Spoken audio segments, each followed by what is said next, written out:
Assalomu alaykum, mushtobli qarindoshlar. Shu Malik Komil Qashqarli degan inimiz qarta. Yana ozroq gap qilgim keldi. O'kinman 15 minut 7 sekundlik bir gap qilib qo'ygandim. Endi Malik Komil Qashqarlini oldidagi gapimdimi, shu vatan uchun, millat uchun xeylilam yaxshi xizmat qilayotgan qarindoshlarimizdan birisi deb ta'riflagandim. Hozirmi o so'zimda yenib olmayman, albatta vatan uchun, millat uchun. O'ziga loyiq bir xizmat qilayotgan, millatning davosini anglitib kelayotgan, o'zining iqtidorining yetishicha qanday bo'lsa men Doğu Turkistonlik, ya'ni Sharq Turkistonda shundoq zulm bo'layotdi deb har yerlarda o'ziga loyiq bir tashviqotlarni ilib borgan qarindoshlarimizdan birisi. Shu diniy jihatda hamda bilimi qayerdan qayergacha qanchalik biladi bir narsani. Lekin diniy jihatda millatga bir narsalarni o'g'itaman deb ba'zi narsalarni yezib o'tibdi. O'kanga yozmasa qarta 15 minut 7 sekund gap qo'ygandim. Uningdagi yana birinchi qism, ikkinchi qism, uchinchi qism deb qismliq o'xshaydi. Koni yozgan narsani yangi yezib otamdi. Yezib o'tibdi. Uni meyaga yo'llamadim. Yozgan narsalarning ichida so'zlayotgan so'zlar bak ig'ir, hem o'zining salohiyatiga uyg'un kelmaydigan, hem bir iymoni va odam deydigan gaplar emas. Chunki o kishining qarishtirayotgan odamlari Qur'onni yetkazayotgan odamlar. Qur'onni yetkazayotgan odam Allohning oyatlaridan birini xato yetkazib qo'ysa, "Ma oyatni xato yetkazib qo'ydingiz. Qarindishim, ya birodarim, ya do'stim, ya millatim, ya aka, ya uka desa bo'ladi.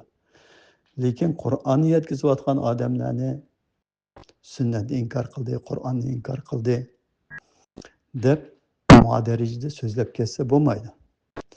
Qur'onni yetkazayotgan odam bilan shu iqtidori yetsa, chiqsin mana shu WhatsApp to'pida ovozli gap qilsin yoki mediaga rasmiy shu televizor kanallarga, masalan, Fidoyi ekran deymiz, Istiqlol deymiz ve onundan başka ekranlarımı bor. Abdug'aniyning bor, Ahmadjon Osmonning bor.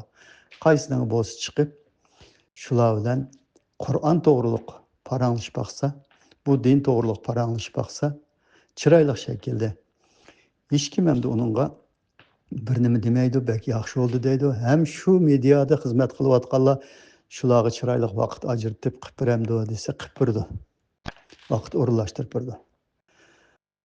Lekin onunğa chiqqidek iqtidor bo'lmasa, jur'at bo'lmasa, Qur'onni tushunmay turib, bilmay turib, bir odamlarni mushrikdan tortib, kofirdan tortib har xil narsalarga o'qitishga salohiyati to'shmaydi. Chunki Alloh kofir demagan odamni bir odamdan chiqib kofir deydigan hech qanday haqqi yo'q. Kofirlikqa hukm beradigan kitob shu Qur'on. İman İslam'a hüküm berdiğin kitap aşı Kur'an. Allah Muhammed Aleyhisselam'daki zatqa sana biz bu Kur'an'ı nazil kılıştın burun imanın nemilikini, İslam'ın nemilikini bilmeyden dedi. İman İslam'ın nemilikini Muhammed Aleyhisselam Kur'an'dan öğrendi. Kur'an'ı Allah işinip, Kur'an'ı Allah'ın kitabı da, peygamberler işinip, kitaplar işinip, perişteler işinip, kıyamet günündeki hesap günüge işinip, halalni halal deb, haramni haram deb, shu Qur'onni da'vatgandek bir inson bo'la olsa, inson Qur'on zina qilma dedi, o'g'rilik qilma dedi, haqni haqqini yema dedi, nohaq odam o'ldirma dedi, g'iybat shikoyat qilma dedi, odam aldima dedi, insondek bo'l dedi. Boshqa hamma narsani qo'yib, shu Qur'onni da'vatgandek bir odam bo'lsa shu desa, haqiqiy mo'min bo'ladi o inson. Haqiqiy salohiyatli bir inson bo'ladi. Demek bizga iman İslam'ni Kur'an öğretken. Muhammed Aleyhisselam'a Kur'an öğretken. Muhammed Aleyhisselam bizga Kur'an'ı teşvik qilgan. Şu Kur'an arqılık biz iman İslam'ni öğrenimiz. Lekin Kur'an bilan uygun kelmaydigan bir narsalar bilan o'zimizning qarishi bilan boshqa odamni kofirga chiqarib qilsak, Eng oxirgi hisobda u gap xato bo'lib qolsa, buning javobgarligi yomon ig'ir bo'ladi. Endi mush yozmalarda bir narsani necha qitim eskartgan bo'ldik bu qarindoshlarga.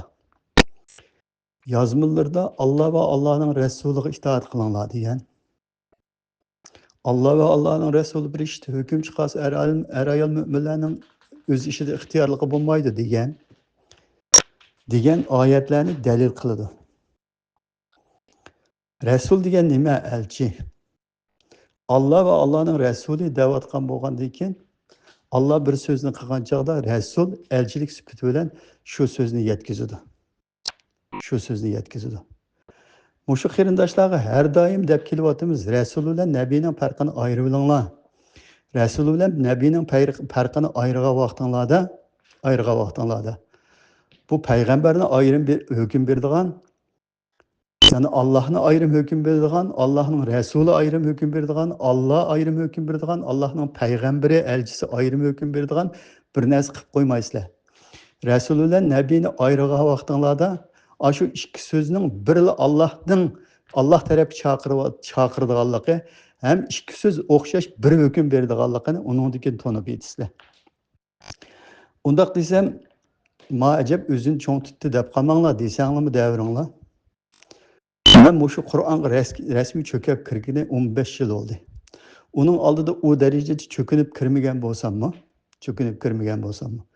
2010 yıldan tatip Kur'an'a çökünüp kirip 15 yıl jarayonida mübalık olup ketmesin, sizlerden az olsa 50 yıl ötüp kettim ben. 50 yıl ötüp kettim. Sizler benim arkamda 50 yıl kaldınlar. Bulup bu şu ehli sünnet vel cemaanın ehli ilimleri devatkan Uygurlarning mollaları, başka milletning mollasi mı çağlık. Uygurlarning mollaları 50 yıl arkada kaldınlar. 100 yıl desem mübalık olup da 50 yıl arkada kaldınlar. Kur'an kıyametkiçe insaniyet dünyasına yol gösterip durduğun, insaniyet dünyasını hakiki insan kılıp yetildirip çıkırdığın, bir yol görsetme o. Allah'ın kitabı. Biz iman keltirgenler ama muşundaq dep qaraymiz. Onun bir tal ayet bir narsaga uç hüküm bergen bolsa, muşu rast dep iman keltirimiz. Men şunda dep iman keltirime. Mesela bir ayetni misal qilib qo'yay. Sura Ahqabning 9 oyatini. Degeni Muhammed Aleyhisselam o'zimga va boshqalarga qiyomat kuni nim bo'larini men bilmayman degan bir oyat bor. Demek bu şu ayetten Muhammed Aleyhisselam'ın kimning cennet kirdiganligini, kimning cehennem kirdiganligini bilmaydiganligi chiqib turdi. Demek bu şu ayetga zid a cennet kirdi, ma cehennem kirdi deganga o'xshash hadislar cho desa, o hadis bo'lamaydi o. Hadis bo'lamaydi. Şu ayet to'g'ri tarjima qilingan bo'lsa, şu Muhammed Aleyhisselam özünün ağzı bilan men kimning cennet kirdiganligini, kimning cehennem kirdiganligini bilmayman deganli bo'lsa, şu ayet shundaqli bo'lsa, Muhammed Aleyhisselam kimning cehennem kirdiganligini, kimning cennet kirdiganligini bilmaydi. Sizlar nurg'u vaqtda şu Qur'on bilan izlanmay, tafakkur qilmay, Qur'onga cho'kib kirmay, Qur'onni qo'yib turib boshqa bir narsalarni o'qib ketaverib, Qur'onni ya 4 para ya 5 para ko'rib. Aşı Mısır'da o'qiganlarimi Qur'onni 4 para, 5 para ko'rsatib qo'yib, asosiyatdan aşı har xil hadislarni fiqh deb bir nimalarni o'qitib, shuni din deb o'rgatadi. Shuni ular dinni o'rgandim deb keladi. Dinni o'rgandim deb kelganlari aqlliqlari. Kelgandiki rasmen dinni o'rgandimmi deb Qur'onga qarshi shu desa, uni boshqa bir narsani o'rgatib darvozadan chiqarib etganligini uningdagi his qiladi. Hozir mush bizga qarashtirayotgan nurg'un insonlar Qur'onni bilmaydi asosiyatdan. Yuqori deganimdek 50 yil orqada. Rasul bilan nabiyning farqini ayirishinglar kerak. Agar Rasul bilan nabiyning farqini ayirmasanglar, bu Allah bilan payg'ambarni barobar o'rinda qo'yib qo'yishda. Nauzubillah, Allah saqlasin. Allah bilan payg'ambarni barobar o'ringa chiqarib qo'ygan bo'lasizlar. Allah bir hüküm berdi, payg'ambar bir hüküm berdi. Allah'ning mu haram qilish huquqi va payg'ambarning mu haram qilish huquqi va desa, desanglar, mushunda qarashda bo'lsanglar, shak shubisiz mushriksizlar. Men sizlarni birsinglarni demayapman. Qur'onning chaqiriqi shu. Agar kim Alloh bergan hukmga boshqalarga o'xshash hukm bera oladi, boshqalarga o'xshash halol harom qila oladi desa, mushrikligida shak shubha yo'q deb Qur'on so'zlaydi uni. Qur'on so'zlaydi. Sizlar payg'ambarni mushu darajaga ko'tarib, Alloh bir hukm beradigan, payg'ambar bir hukm beradigan qilib qo'ysanglarchi desa, mushrik bo'lasizlar. Biz haqni sen mushrik bo'ldi demayapmiz. Mushrik bo'lasizlar. Mushrik bo'lasizlar. O'z vaqtidagi Makka mushriklari dinsiz odamlar emas ular. Dunyoni kim yaratdi desa Alloh deydigan, mahluqot mavjudotni kim yaratdi desa Alloh deydigan, kim o'ltirdi, kim tirildirdi desa Alloh deydigan, hattoki rizqini kim berdi desa o'zimning tirishchiligidan keldi demak, Allohning berganligini, Alloh shu rizqini yaratib berganligini e'tirof qiladigan, mushunda kishilar. Dinsiz odamlar emas u. Muhammad alayhissalomga shu Qur'on vahiy qilingandan keyin Muhammad alayhissalom Qur'onni yetkazganda, ular xuddi sizlar childirgandek, sizlar qo'rqoqni talab g'aljir ishtek bir joyingda peyqirgandek, shu Makka mushriklarimi ashunda g'aljir ishtek peyqiraydigan bo'lib qolgan. Ular Qur'onga iymon keltirmagan. Bir echinishli yeri sizlar Qur'onga iymon keltirgulik. Sizlar iymon keltirgulik. Iymon keltirib turib, menga o'xshash Alloh bir narsa bir hukm bersa, bo'ldi shu hukm kuchiga ega deb mashunda eng yuqori chakda iymon keltirgulik emas sizlar.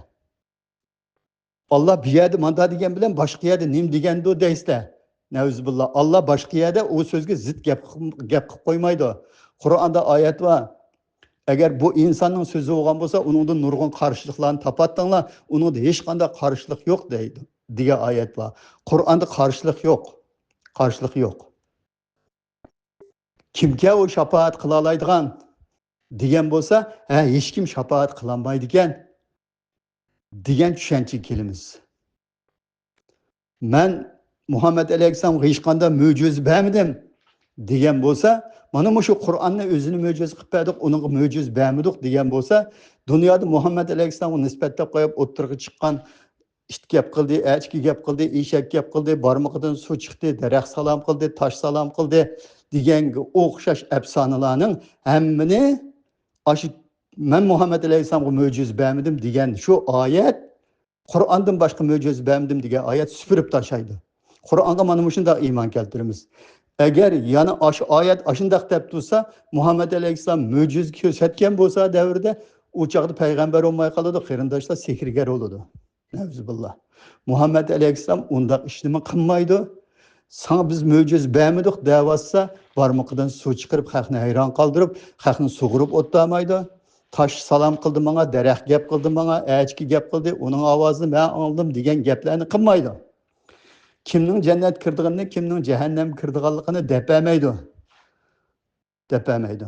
Shuning uchun Rasul bilan Nabiyning farqini mukammal org'a vaqtinglarda Allohga shirik keltirmaydigan bir musulmon bo'lib yetishib chiqsizlar. Diqqat qilib qaranglar Qur'onga. Rasulga itoat bor, Nabiyga itoat yo'q Qur'onda. Nechijilningiz deb keldim. Qattiq izdanglar. Bir oyat mana bu meyada Nabiyga itoat qilinglar deb bir oyat kelibdi-ku deb tepib qolsanglar, uni yana izlanib, munozirlashib, uning to'g'risini qarab baqsaq bo'ladi. Lekin Rasulga itoat bor, Nabiyga itoat yo'q. Nima uchun Rasulga itoat bor desa, Rasul elchi. Aş özünün sözünü, Allah'ın sözünü yetkizdi. Onun hiç narsa qatmaydı. Eğer o Muhammed Aleyhisselam biz demegenini bizning namımızdan deb qoldigan bo'lsa, onu bizning qo'limiz shoh tomirini kesib o'tamiz, onu bizning qo'limizdan hech kim qutuldirib qololmaydi degan oyat bor. Muhammed Aleyhisselam vahiyga, shu elchilik qilayotgan sharoit aslida u hech narsa qatmaydi. Öz ayni yetkizdi. O yetkizgan Qur'onga zid hukm bermaydi. Shuning uchun Rasululloh Nabiyning farqini o'rganinglar. Oyatlarga yomon diqqat qilinglar. 50 yil orqada qoldinglar desam unutmaysizlar. Men nimishki 50 yil orqada qoldinglar deysizlar desanglar, men hozirgi ahli sunniy vel jamoa e'tiqodidagi olimlardan 200 yil oldiga o'tib ketgan olimlar bor dunyoda hozir. 200 yil oldiga o'tib ketgan. Hozirgi ahli sunniy vel jamoa mushu peti mangsa 200 yildan keyin shu ahli sunniy vel jamoaning ichidan hozirgi olimlar qarayotgan ba'zi qarashlarni mandakanda asli deydigan avlodlar keladi. Sizlarning ichinglardimi bizlar dunyodan qaytgandan keyin mandat ekanda asli Hamid Nasriddin degan bir odam mushta so'zlabdiki, asli shuning to'g'riga deydigan avlodlar keladi. Ham men yashayotgan davrdimi tafakkur qilsanglar, izlansanglar, sening to'g'ri kelma deb ochiq oshkor menga demasanglarmi, rost ashidan to'g'ri kel. Bu Qur'onni haqiqiy tafakkur qilibdiki, haqiqiy izlabdiki deysizlar. Shuning uchun Qur'onni izlaninglar. Qur'onni izlanmasanglar, Qur'onni tafakkur qilmasanglar, Qur'onni o'qimay boshqalar o'gitib qo'ygan bir narsani din deb ketaversanglar, ota-bobonglar din deb tengib qo'ygan narsani din deb ketaversanglar, aslidagi Makka mushriklarga o'xshash mushrik bo'lasizlar. Mushrik bo'ldinglar hozir demadim. Ashunda ketaversanglar, mushrik peti ketisizlar dunyodan.